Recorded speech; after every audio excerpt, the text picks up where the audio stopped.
എടുത്താലും എടുത്താലും തീരാത്ത പണി ഈ വീട്ടിൽ മാത്രമേ കാണൂ. സഹായത്തിന് ആരെങ്കിലും നിർത്താൻ പറഞ്ഞു അതും കേൾക്കില്ല. ഈ പണിയൊക്കെ ചെയ്യാനാത്രേ കല്യാണം കഴിച്ച് കൊണ്ടുവന്നത്. ഇവിടുത്തെ മനുഷ്യന്മാരുടെ കാര്യം നോക്കാൻ തന്നെ 2 കൈയും കാലും പോരാ.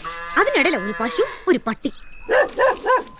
ഓ, വെട്ടി വിഴുങ്ങാനൊന്നും തന്നിട്ടില്ലെന്നറിയാം. കിടന്ന് കുരയ്ക്കണ്ട. ഇതിലും ഭേദം വല്ല വീട്ടിലും അടിച്ചു തെളിക്കാൻ പോണതാ. മാസാവസാനം 4 കാശ് കയ്യിലിരിക്കുമല്ലോ. നിങ്ങളെയൊക്കെ ഇവിടെ കൊണ്ടുവന്ന് തള്ളാനേ മൃഗസ്നേഹിയായ സുഗുണൻ ചേട്ടന് പറ്റൂ. ഭാരം മുഴുവൻ വലിക്കാൻ ഒരു കഴുതയായിട്ട് ഞാനിവിടെ ഉണ്ടല്ലോ.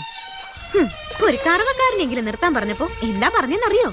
നാട്ടിലുള്ള മുഴുവൻ പശുക്കളുടെ അകിട് തടവുന്ന കൈയും കൊണ്ട് എന്റെ പശുവിന്റെ അകിട്ടിലേക്ക് ആരും വരണ്ടാന്ന്. എന്നാ അവനവൻ ചെയ്യോ?